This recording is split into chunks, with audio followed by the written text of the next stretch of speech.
we are trying here a little bit to share my screen. So I'm just going to share my screen for some technical reasons. We basically have to do mainly with my computer. I won't be able to share my screen, but you can have a nice view. And Christina. So I could maybe keep people entertained while you're doing your thing, Linda. You can write in the chat and you can just say hi. Hi, my darling. And Mark Hinderleiter, hello. I like all my friends are here. This is the coolest thing. Well, people support you and you know that. So you just write this in a... Sorry, Linda.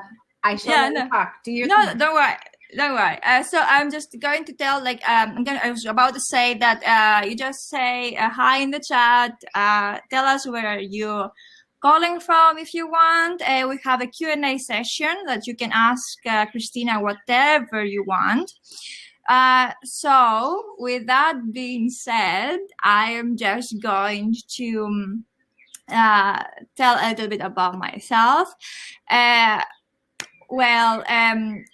We have a Q&A question as you want. You can DM me if you want. This is a live recording, so basically you'll be able to rewatch it anytime you want.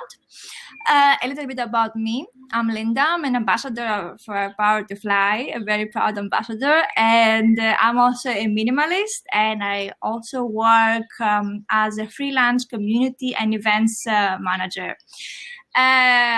What I like the most is events like this. I am passionate about personal and professional development. Therefore, I was thrilled to have Christina here as my guest. Christina, she is a practical philosopher and also an advisor. And she is here today to work with us in a mental detox that I know, personally, I really need it, but things that we're troubled in our daily life. So, Christina, could you tell us a little bit about yourself? I'm going to go off mute now, and stage is yours. First of all, Linda works so hard. I'm so grateful to her, and especially the Power to Fly folks. They've just been really wonderful. So I just want to thank you, Linda, and for having me here. And thanks to everybody who showed up. I really appreciate that too. I know that that we are all very, very busy, and hopefully what we're going to talk about today is going to help you with that. We'll get into that in a minute. So, for me, about 10 years ago, I was really just, I was busy, executive, working, in corporate, and, really just so trying to figure things out, trying to figure life out. And I started taking classes in philosophy. And it was when I really started to, understand things like Aristotle telling us that we're all wise, and the ideas of Socrates and Plato and all these wonderful ideas of how to live a good life, that I realized there was something here. And I decided that I wanted to make this a passion. This became a passion for me. And over the course of 10 years, I started to use philosophy and these ideas to handle the challenges that I was experiencing in my life. Everything from how am I going to sell this idea into the CEO, to I'm having a conflict with my coworker and we're not getting along at all, and how do I deal with that? And interestingly enough, I brought in philosophies and things to deal with these kinds of situations, and it actually helped. It worked. And I was able to get to a place where I was handling challenges with ease. I was stewarding ideas through the companies and making change, and feeling just genuinely confident and happy and activated in my life. And then at some point, I was done with my career in the field that I was in, and I wanted to make philosophy my vocation. And so I did. And essentially what I do is I teach executives about the ideas and concepts of the greatest thinkers of all time so they can lead the way and thrive. And, you know, I teach classes and I write, I have a book, and what I do is really just bring these really powerful ideas to the people that need them and could use them. And so I created this category called industrial philosophy, and kind of that's the category that I work in. And I have my own company. It's called Moralchemy, and I work with all kinds of people, and I'm very, very passionate about helping you have a strong mind and a strong heart and be able to go out there and lead a good life. And so that's why I'm here today, is to give you and talk about an experience that I had and something that I did that I think would be helpful for you. How's that, Linda? How'd I do there? Amazing. Linda's my pal there. That was amazing. That's the thing that I think most of us, we are so the struggle, and we are overthinking situations, and we are trapped in our heads and in our minds. We create scenarios that they're not even realistic or even possible to be real. And we are suffering that stress without even a stress being there. So that's what I wanted today with the mental detox, to teach us like how we actually can train ourselves and train our behavior to learn not to clutter so much, because you have been working with executives and you know philosophy better than everybody, like for me, at least, to show us like what your journey and your experience has shown you all these years, how to train ourselves in order to deal with stress and this mental chatter, and to actually pursue and achieve detox. Thank you, thank you, Linda. She totally gets me. I love this. Okay, so you know, I think it's worth just having, just thinking about or understanding the state of our minds right now, right? I mean, I think it's been said, but I think we all are experiencing it in our own way, whether it's the state of the world, the state of our lives, but really the state of our minds. And I found a very interesting statistic where they determined that we have 48.6 thoughts per minute. 48.6 thoughts per minute. So that's kind of like a thought per second. So it's kind of like, I have a thought. Oh, I just thought about that thought. That's a thought. And then I just thought about that thought, and then that thought, and then that's a thought. I mean, it's really unbelievable. And I did this calculation. So if we have 48.6 thoughts per minute, I whipped out my calculator, Linda. That's 2,916 thoughts per hour times 24.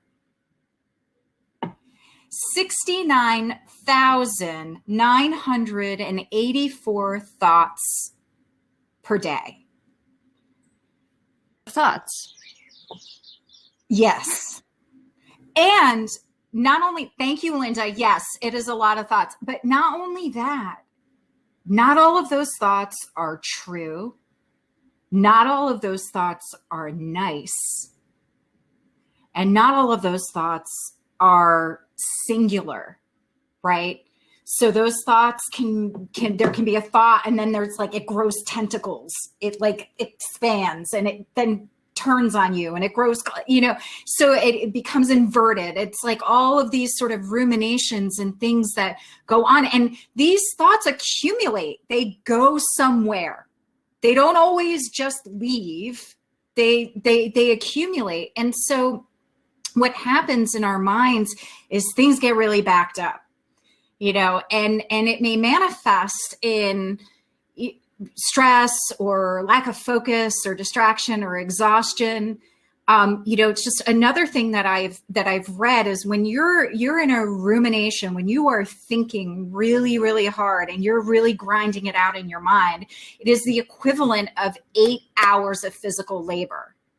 So if you are in that headspace where it's just, you're having there's a physical consequence to that. That's why we're so exhausted at the end of the day. Because most of us are not farmers. We're not out there, doing physical labor. But why are we so exhausted at the end of the day if we've just been sitting at our computers? This is what I'm talking about. So I experienced this. I was absolutely constantly going to last week's meeting, what I call going to last week's meeting. What did she say in that meeting? Last week? What did she mean? What did that mean? Does she like me? Does she not like me? What's going on? Am I about to get fired? This is, where I was. And I had lack of focus. I was just feeling blah. I was having headaches at the end of the day. Like my brain was like throbbing. It was like, just absolutely throbbing. And so I knew at that time, this was a few years ago. I knew at that time, I knew enough that something wasn't right. I was able to observe it and be aware of it. But then I was like, well, what do I do about this? And I really got centered on what it felt like. And it felt like clutter. It felt like noise. It felt like I just felt clogged up and cluttered. So I started to think, okay, if I feel cluttered, what is like the decluttering for the mind? What can I do to completely just sort of loosen things up? And so I thought, all right, well, what about a mental detox? There's physical detoxes. There's digital detoxes. Why not have a mental detox? Let me see what I can do with all of this noise in my mind. And so, that began a series of experiments in how to do a mental detox. And I'm going to share with you a few things that I learned and 3 practices that I think are that for me were big shifts for me. So, but before I get into that, Linda, should I take a pause? Did you want to say something? I know you like to jump in. Feel free. Actually, I would like to call everybody who is on the chat to write us, share us the story, share us your stories when you have felt that you have thought something that you were thinking, something like you described, Christina. You go somewhere and you create a scenario in your head about something that is not real. I would like everybody to write and share your thoughts with this. And if you have any questions, we have a Q&A session, and you can type there whatever you want to ask Christina for later. Please. Thank you, Linda. That was such a lovely pause. Okay. Excellent. Right. So do you see what I noticed? Like what I just did there? Instead of continuing to talk, I allowed for a break. I allowed for Linda to say something. I allowed for myself to have a break before I moved into what I was going to say next. I allowed everybody else to have a moment. This is going to be, I will give you a specific practice on what that is about. It's just a pause.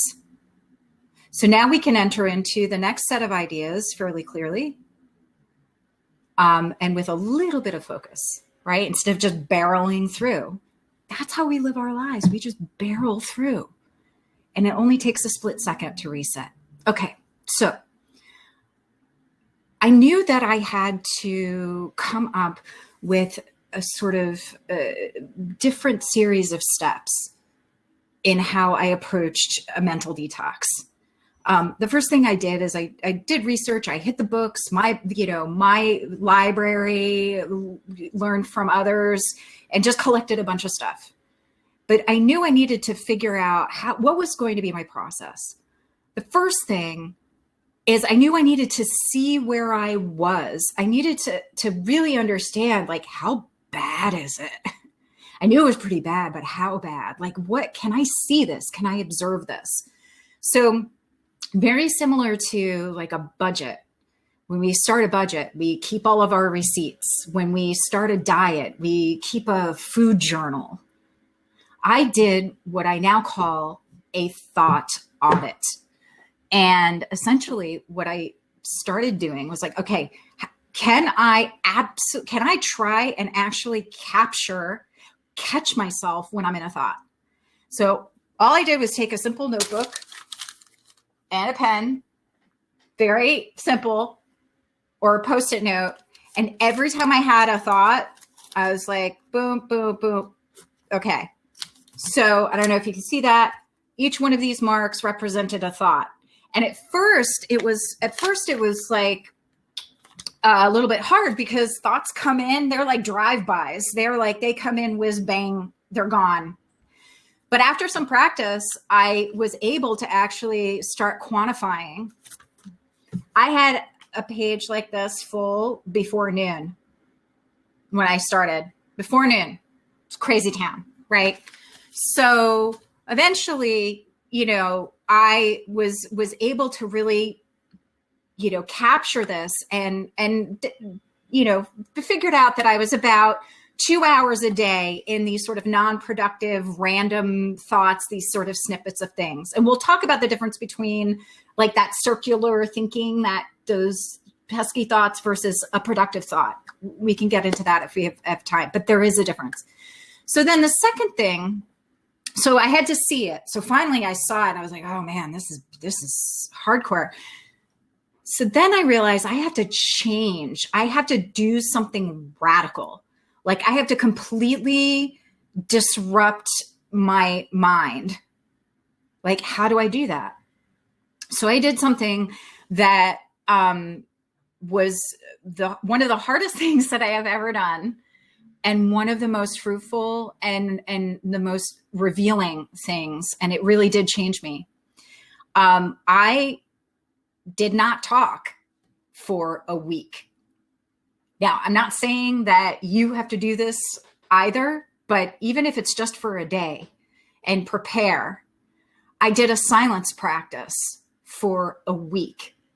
The only time that I talked was if I had a meeting that I couldn't move or shift, or I was presenting and I had to speak. And let me tell you, those first few days, first of all, I realized I mumble a lot. I'm a mumbler. So I started seeing myself talking without actually realizing or thinking about it. It was like automatic. And then over time, and like the third or fourth day of being quiet, I started to really see my thoughts, and the thoughts that came through had a little bit more substance. They had a little bit more meaning. I was started to get more insights. And then towards the end, as difficult as it was, I wanted it to continue. And really all I was doing was, Lao Tzu is a big proponent, ancient Chinese philosopher, was a big proponent of stillness. And this was just a verbal stillness for a week. My boyfriend loved it. He loved it. But, that was something, so I highly recommend, when you want to try and change your thoughts and change the behavior, practice silence for a day. It will really help. And the third thing is, when I was able to see and able to change, I was like, how can I be this? How can I live this? And I remember this very important principle from a lot of philosophers, but Marcus Aurelius, Stoic, philosopher, really talked about being of service. And that when you are of service, it really actually takes you out of your head, really, truly. And being of service is actually a gift you give to yourself. So what I did was I was of service for a day. I didn't do anything that had anything to do with me. I reached out to people. I said, hey, do you need help with anything? How are you doing? If someone needed something, I was there. Can I get you a cup of coffee? Nothing was too menial. Nothing was too simple, and nothing was a distraction. Someone needed me. I dropped anything that I was doing, and I was immediately at service. And I have to tell you, by the end of the day, I experienced an incredible shift, absolutely incredible shift. And so doing the thought audit, marking it down, seeing it, knowing where you are, practicing silence, getting into stillness, not talking, not feeling like you have to talk. You don't have to do that. Allowing your mind to quiet down and allowing insights to come through, and then being of service for a day. So those were my 3 favorite practices, but there were so many. And I just have to say, for me, towards the end of this experiment, I found about 14 practices that I really thought were just outstanding for a mental detox. And I created this sequence. But the benefits were, I was more relaxed, I was more calm, I wasn't plagued by these pesky thoughts. And then I had these practices that worked forever. They're timeless. And so, that's what I wanted to share with you today, are these 3 things that you can do on your own. Capture those thoughts, try to be silent for a day, and be of service. And these are 3 things that help me go from mental chatter to things that matter. Awesome. Thank you so much for sharing, Christina. Like, I have questions because, yes, we have to capture those thoughts because they are countless sometimes, to see like where they're coming from. And then one thought leads to a different other thought. It's become a spiral of thoughts that they just, you think like, oh, my hair is falling. And suddenly you think, oh my God, I'm balding. This kind of silly thought that can come in a day. But my question is, like, I like the idea of being silent and not talking. But personally, and please, if anyone else has the same thing, it can relate to this. When I'm not talking, I'm thinking a lot. I'm talking internally.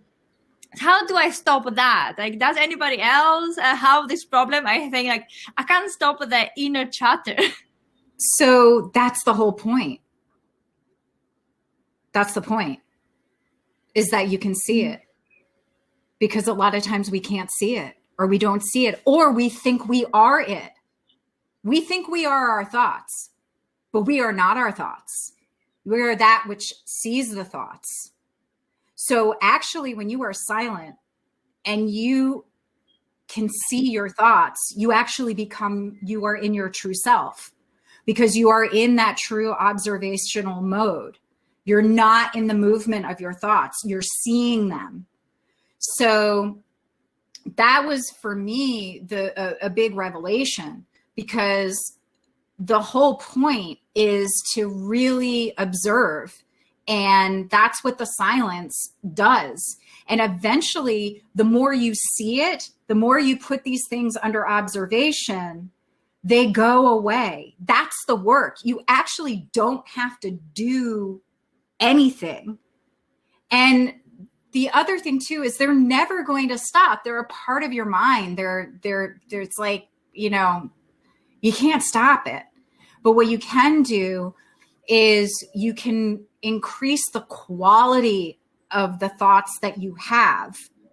And the way to do that is to look at them, which is what silence is like the fast track to that. Think that we have to practice that silence, and I think many of my friends will love me if I go silent just for 5 minutes, so their ears can recover. But yeah, so I have before you move on, Christina, if it's all right, I have a question from Florencia. And she asks, what is your advice for bad thoughts? How you keep them away? How do you keep them away? So wait, Florencia? Is that the Florencia, yes. What a beautiful name. Hi, Florencia. So I have some news for you. The fact that you think they're bad keeps them coming back as bad. Your thoughts are there for a reason. They do serve a purpose. They come from a certain part of your mind, the egoic mind. And we didn't really get into that. But the thing is, it's trying to get your attention. Those thoughts are trying to get your attention. That's why they're there. That's why they're loud. That's why they're constantly like, hey. So when you see that something doesn't feel right or a thought is bad, okay, when the second you judge it as bad, the second you think this is a bad thought, it's going to get louder, because it's like, I want you to just acknowledge me. I want you to see me, observe me. But if a thought comes in and you're like, that's just a thought, it's a story, or it's not real, it's not the truth, but I see you, then the thought's like, okay, thanks, bye, see you later. So to answer your question, like, how do you get rid of bad thoughts? See them, but don't judge them.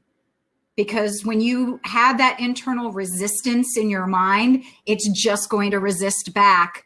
Your mind will resist back the more that you resist it.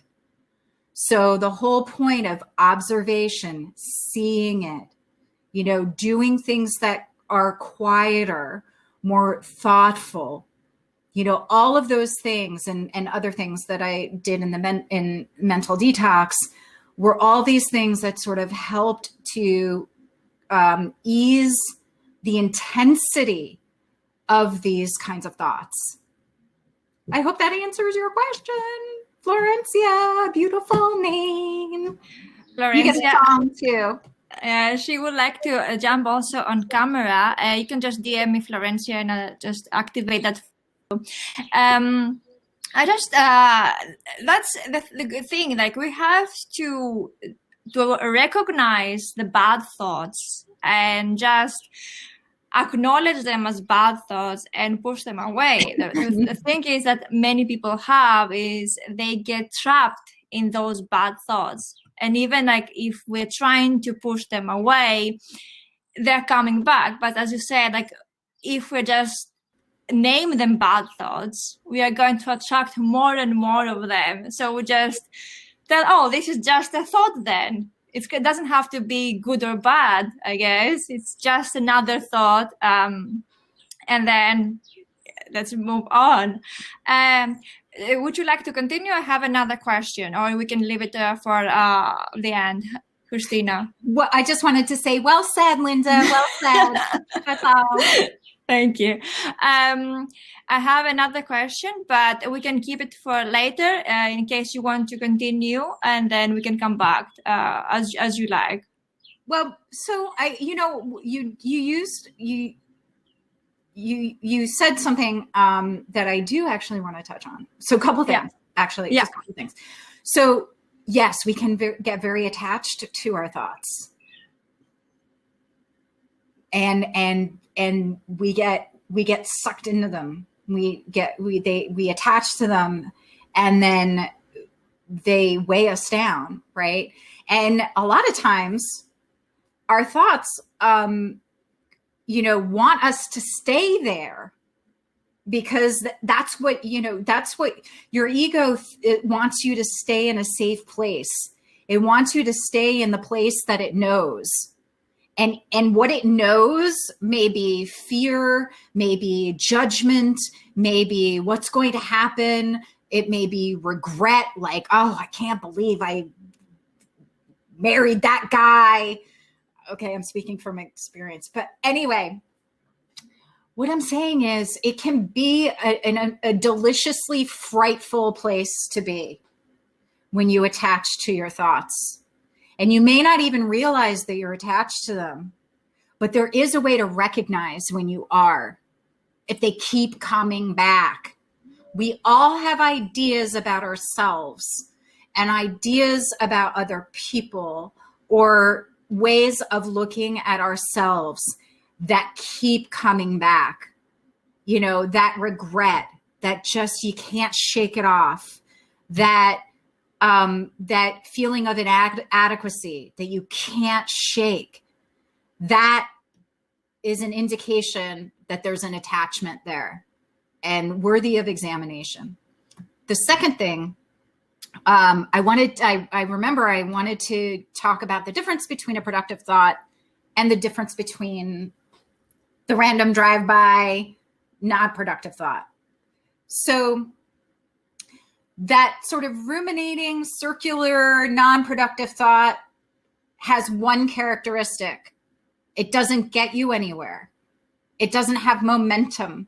It doesn't have a projection. It doesn't have a trajectory. It doesn't move you forward. A productive thought has a direction. It has a movement. It has momentum. It doesn't take you all the way back constantly over and over and over in a loop. And if you are observant enough, when you do your thought audit, or you do silence for a day, or you do service for a day, you will begin to become more attuned to the difference between when you have an idea that's inspiring or a productive thought that's like, yes, versus I can't believe I'm thinking about this thing again. I can't believe this person's taking up so much space in my brain. You really deep down inside can tell the difference between a productive thought and one that isn't. So I did want to get back to that, Linda. Productive thought is mainly something that will have a kind of outcome, it have a result, when an unproductive thought is just something that causes us stress and anxiety, but it doesn't actually have an outcome. It doesn't lead us somewhere. So yes, yeah. Oh, yeah. Sorry, I didn't say interrupt. Sorry, go ahead. No, please. You were being so wise. You were being so lovely. One thing I do want to click. Wait, one thing I want everyone to contemplate. Mm-hmm. There's a nuance here. There's a nuance. Because you can have an outcome from a non-productive thought. The outcome is you stay in the same place in that non-productive thought. Emerson says, I make my circumstances. We make our circumstances. The way we think, our thoughts shape the perception of our reality. Higher quality thoughts, higher quality reality. And our work as people is to understand that difference and to know that we are way more in control than we think we are. And that really starts with the relationship that you have with your mind and the way you think. That's ground zero. That is the starting point. Everything else that's going on around you, everything else in the world that's happening, all the external circumstances, all of that will change when you change your mind. And so, go ahead. Go ahead. No, I'm a talker. Let me tell you, I could talk about this stuff forever. So you have to actually shut me up. So I was thinking, in order to, basically the thoughts are how we translate our reality. So whatever like we think of things, that's how things are. So if we think of things bad, they're going to be bad. If we're trying to change the way we think, we change how we see the reality as well. And with that being said, I'll just because people, honestly, you have to be more interactive because this is amazing what happens, and I would love your opinion on that. And if you have any questions, so I have, before you move on, Christina, Mark is asking, how do you quiet your mind when meditating? While meditating, or when How do you quiet your mind when meditating? Let the meditation do the work. Stop wanting to have an experience or an outcome within a meditation. That's why, the mind is, okay, so when you're meditating, the mind is like a puppy, right? Cute little puppy. It's squirmy. It wants to go places. It's trying to like eat the couch, right? That's your mind in meditation. Whatever your meditation practice is, everyone has a different meditation practice, but in your meditation practice, it's kind of like, no, come back, sit here, be quiet. And the puppy's like, no, but wait, I'm going to go there. Oh, no, come back, sit here, be quiet. Meditation requires it requires a discipline. But at the same time, the more you do it, the more you see the results of it outside of the meditation. And this is, what I want to try and get across. A lot of people talk a lot about their meditation practice. Like, I had one woman tell me, I've seen walls melt. I'm like, no, you didn't. Stop saying that, because everyone's meditation practice is different.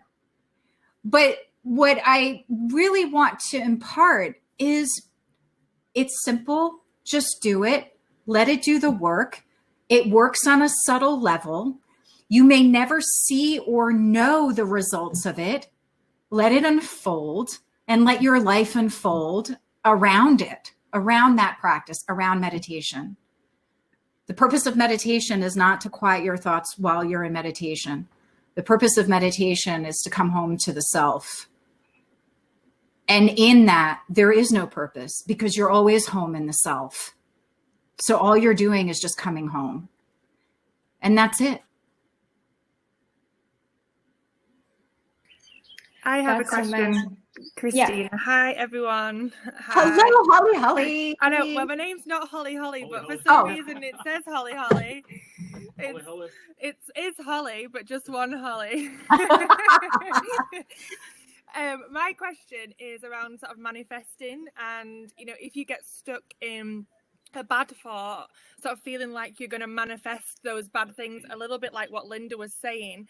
I sometimes feel like, I love manifestation. I think it really works, that bringing the positive energy to yourself.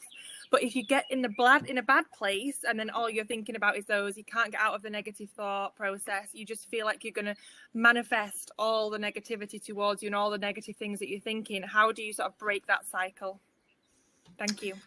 Oh, sure. What a wonderful question. I love it. We're going to get metaphysical. Okay. So, Holly, I do have a question for you, just a point of clarification about what you're talking about manifesting. So do you believe in like the universe, like that kind of thing? Like, is that where you are in your manifesting practice? Yeah, I think it's more sort of like, obviously originally, back in the day, sort of read The Secret, that kind of manifestation sort of thing. I sort of think about future things, where I want to be in both in life, and personal things, work, etc. And then ultimately, I do feel like it works for me, and it has worked in the past. It's proven to be. So it's sort of then therefore that brings on the negativity a little bit, because you think this manifesting is working. So when I'm thinking negative things, that's going to work as well. Right. We're still manifesting the £1 million that's not come true yet, though. He said we're still manifesting £1 million, but it's not come true yet. And what is this gentleman's name back there? Ryan. Brian? Ryan. Ryan? Yeah, Hi, nice to meet Ryan. You're so sassy. I love it. Okay, Holly, let's talk. All right, here's okay.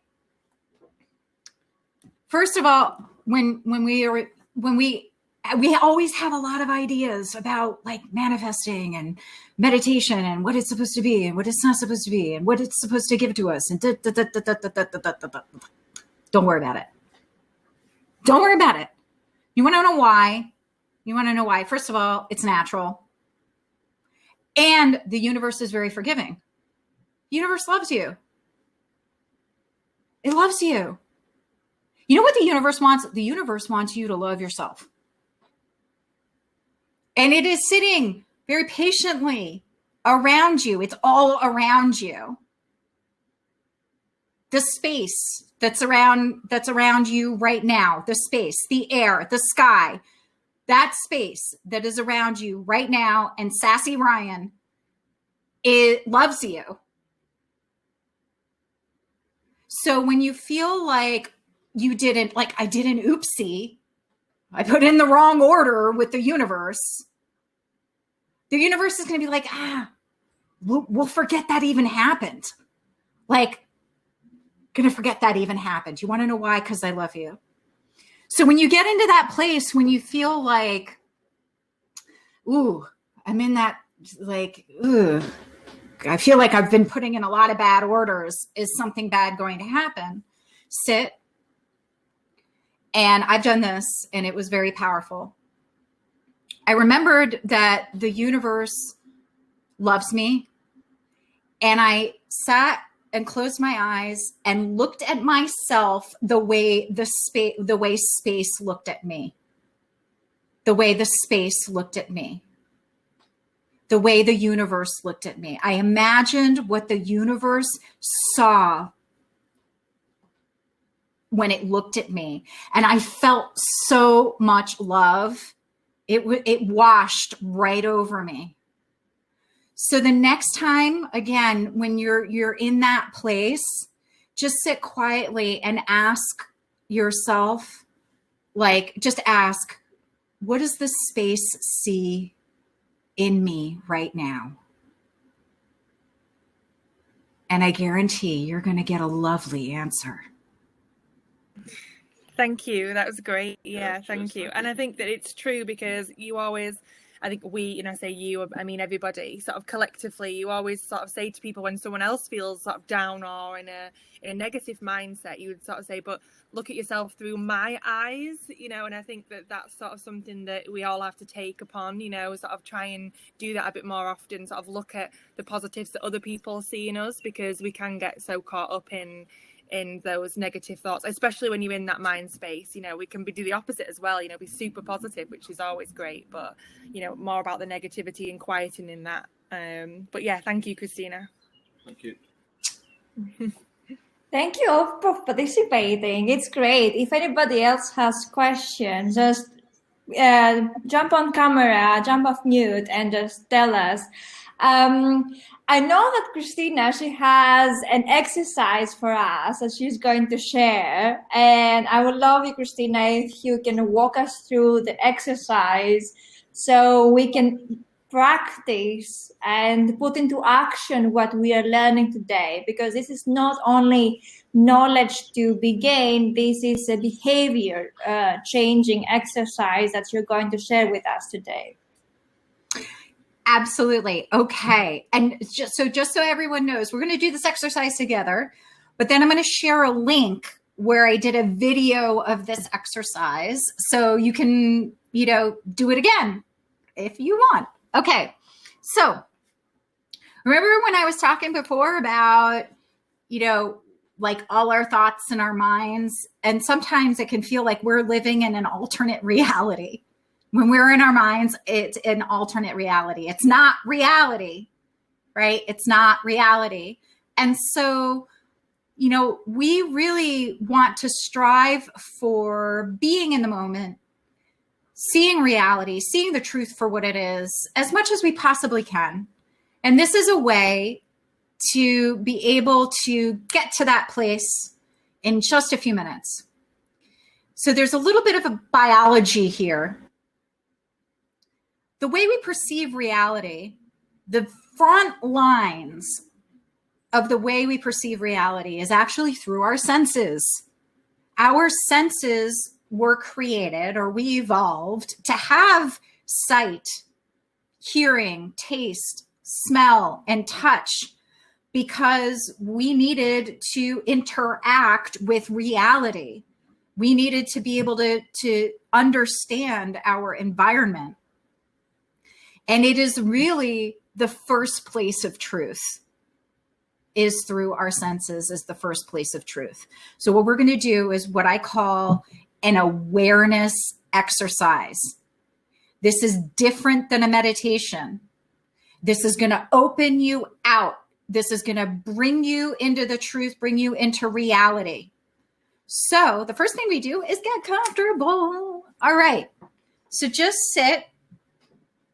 And what I want you to do is sit comfortably, just upright and balanced. Just, make sure you're not like fidgety, fix your clothes, all that. And then look off, but maybe not at a screen. So, just with your eyes open, find a spot on a wall or outside. Okay. And so I'm going to guide you through this practice. So upright and balanced. And breathe normally. And just settle.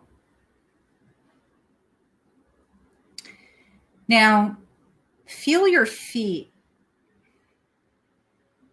on the floor or on the ground. Bring your attention to where your feet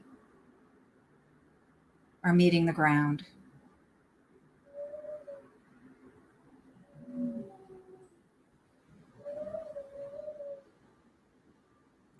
Now feel the clothes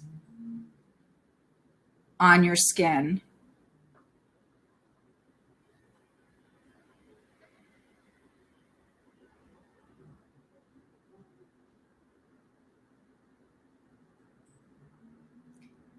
Feel the air on your cheek.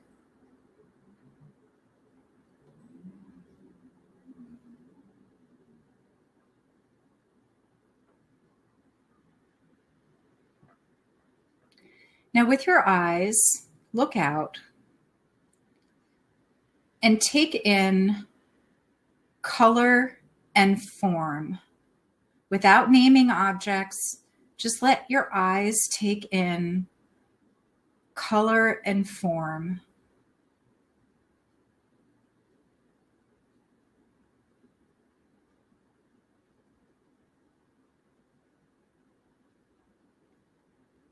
Now let your eyes take in light and shadow. See the light and shadows in the room.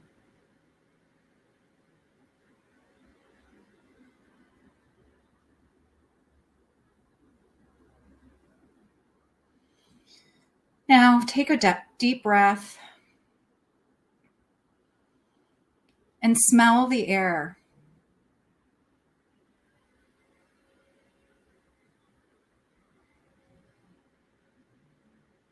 Just breathe.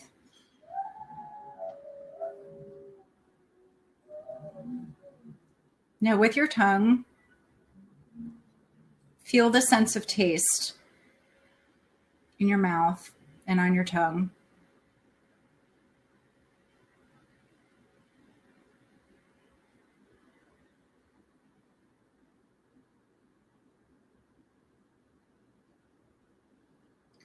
Now with your hearing, hear the sounds that are right around you. Sounds in the room, sounds behind you. Just listen.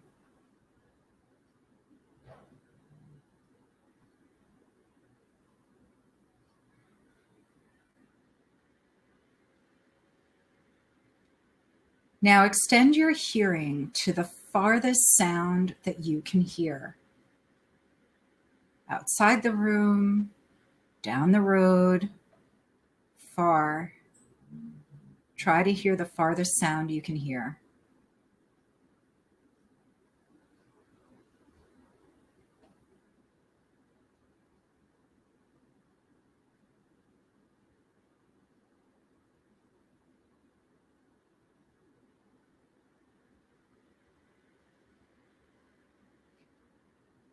We're going to bring this practice to a close.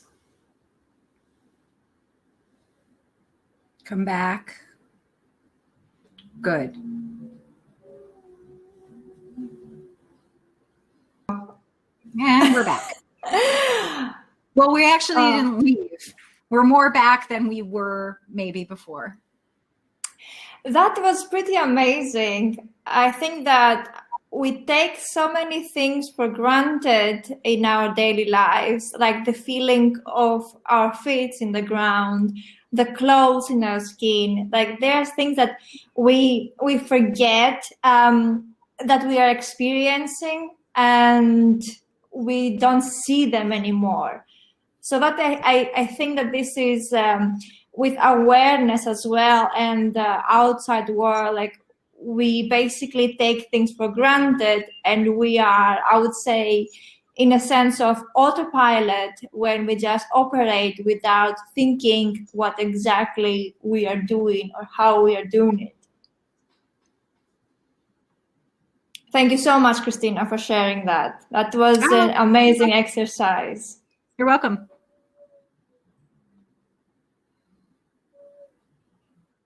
We end this session. I have Mzia that she also wants to ask a question. Hi, Pam. Mzia, would you like to get on camera? Yeah. Hi, everyone. I just wanted to add something. I just remembered one time ago I read about two monks. So basically, they were walking together, and they both saw a woman sitting next to the river, and she could not cross the river. And they could not touch woman to help her to cross the river. So they started conversation between each other, like, oh, we should have, one said we should help women, but then another said, but we are monks, we cannot touch women, it's a sin. But the first one decided to just take woman and help her pass the river, and the another one was like kind of mad and was thinking about it all the time, all day. And then the first one asked, like, why are you angry all day? What are you thinking about? And the another one replied, I'm thinking about woman. We shouldn't have touched her. It's a sin. And so the first one said that's why I just, instead of constantly thinking about it, I just grabbed her and crossed the river. And I stopped thinking about it right there. And you are thinking constantly about this scene, about the woman all day long. So sometimes that's what happens, like in our head, we are thinking about something, assuming, sometimes even like with interaction with people, we are assuming that somebody does not like us or somebody is upset about us, instead of just going and asking, like, okay, are you upset about me? Did I do something wrong to you? Can I improve something, or can I help you, or can I do it better?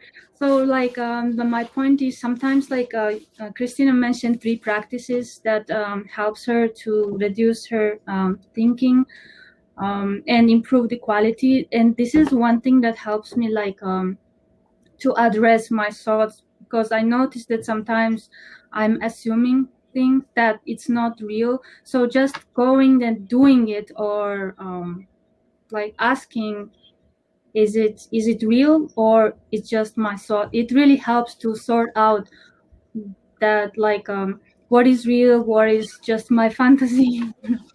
So it kind of helps to like eliminate some unnecessary, unproductive thoughts from my head. Messiah, thank you so much. Just my observation. That monk left her by the river, man. That was it. That monk was like, I left her down the river. You've been thinking about her all day. Yes. Love that story. And yes, you know what? Am I in a thought? Am I in a thought right now? Yes, absolutely. Asking the question. And Messiah, thank you so much for sharing that. I really appreciate that. Thank you. I love you, girl. Thank you, Messiah. Thank you, Messiah, for sharing that story. Nice to see you. Thank you so much for sharing that. Hey, Linda, I just wanted to put some resources in the chat. Is that okay? Should I do that now? Yeah. So everybody, Christina, she has she's author of a Wise Up book, and also she's going to share with us the resources of where you can find her and her LinkedIn and the website. Christina, go ahead and share all of your resources. If you guys want to share also your LinkedIn pages so we can all connect on LinkedIn, feel free to share. And if anybody has any other question, we have a couple of minutes left. Feel free. Is it okay if I just explain a couple things? Oh, sure. Go ahead. Sure. All right. So guys, you know, what I did, remember I told you, like, I did this experiment with the mental detox, and I, tried a bunch of things. And I ended up putting together actually a program called the Mental Detox. So these 3 practices are in this program, but it's actually 14 days. So if you really like the practices that I shared with you today, my math is bad. I was able to calculate 40 thoughts a second per day, but no, so there's 11 more. So there's 11 more practices. It's an online program. You get a video lesson per day. You could do it on your mobile. You could do it on your desktop. There's short, fun videos. I hope you think I'm a lot of fun. So imagine every day for 14 days, you get a little bit of fun. But what's also really great is through this platform, you get text reminders to do these lessons. I send inspirational quotes related to these practices. So to keep your motivation up, you get 2 free books. And then also there's a chat feature with this program. So you could chat me up anytime if you get stuck or you're not sure what to do.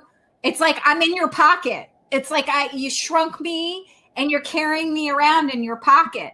And so I wanted to offer to everybody a discount code. It's TMD. There's the URL is thementaldetox.com. There's a discount code TMD. You'll get a 10% discount on the program. And these are lessons for life. And we could all go from mental chatter to things that matter. So definitely take advantage of this. And I just see Nirupa, thank you so much. Holly, Sassy Ryan, you're welcome. And there's also a YouTube link with the senses awareness exercise that I just did with you guys. So don't worry about forgetting it. It's there. It's a guided walkthrough. My website, if you go to my website, you can get a free excerpt of my #1 best-selling book, Wise Up at Work. And then there's my LinkedIn URL. Thank you. Thank you. Program. Thank you. Yeah. I think that's stuff. I think this is amazing, and I wouldn't miss it because I had the experience to work closely with Christina setting up this event and organizing this session. And I can tell you guys, I've never felt more supportive. Like, I was the organizer of the event, but Christina was actually the motivator and the supporter. She basically took the stress out of me with her kindness and the way that she perceives reality, and the way that she shared her experiences are worthy.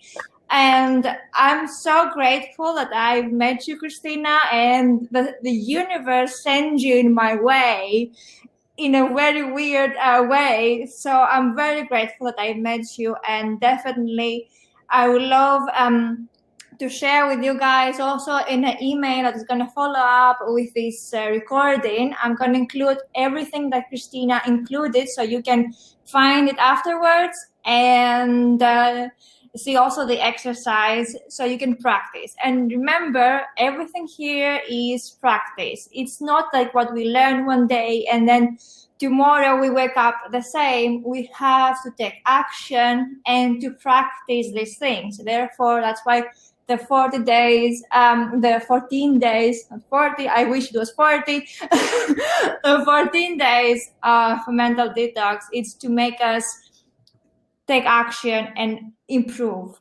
Thank you so much all for being here. Have a lovely day, a lovely evening, and I hope to see you soon. Goodbye, guys. Thank you, Christina. Thank you. Bye, everyone. Sending lots of love. Bye. Bye.